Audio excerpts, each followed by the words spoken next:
Once I became aware of all of these horrible things about myself, I was able to get so much freedom.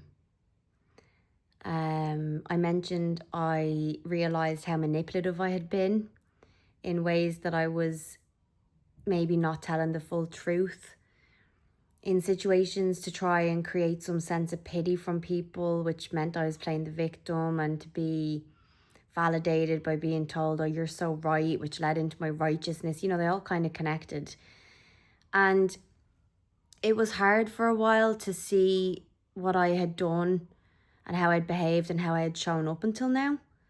But with the support of my sister telling me, have compassion for yourself, have forgiveness for yourself. This is an opportunity for you to start clean, to use new tools going forward to survive, because that's what we were just doing, is surviving with all these behaviors until now. It's all we're ever trying to do. So I chose compassion for myself. I chose forgiveness for myself. I chose to love that part of me, or that version of me that was behaving in not such lovely ways.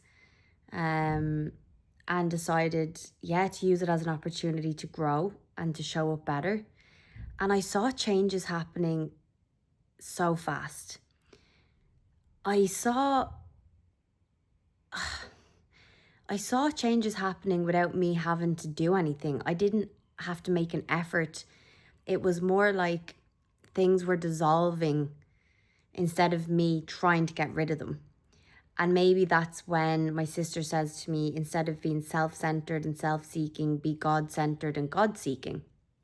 Because I went back into normal situations in society and relationships with all types of people in work and personal life, friendships. And I just noticed this magic happening where old Emily, let's call her, would have been very interfering, and I would have projected to people close to me what I think they should have done, or why didn't you do it this way, or commented on what they were doing and their choices, like, what you're doing isn't that healthy, or if I was you, I wouldn't. If I was you, I wouldn't do this and that. And kind of saying things like, well, you're sick because you didn't take care of yourself. And I didn't feel that temptation anymore. I kind of went to say something and then something stopped me. And I was like, oh, this is nice. This peace and quiet is nice. I'm going to stay here.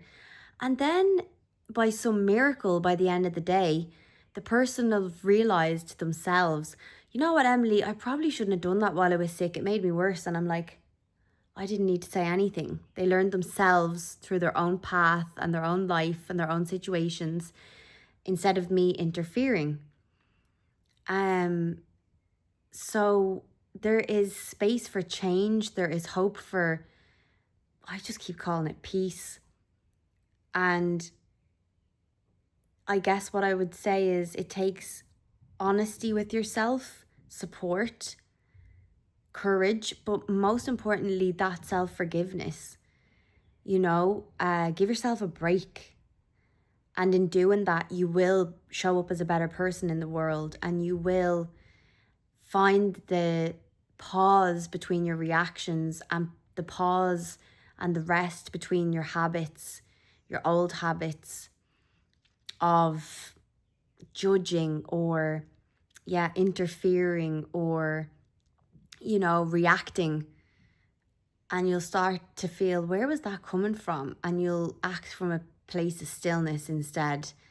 And you'll preserve your own peace, because it will feel so good that you won't give it up for anything. It's priceless. You won't care if you're right. You won't care if they agree with you. You won't care if they listen. You won't think you know better. You won't care if you know better. You'll just preserve that peace and let everyone do their own thing. You will live and let live. You will let go and let God.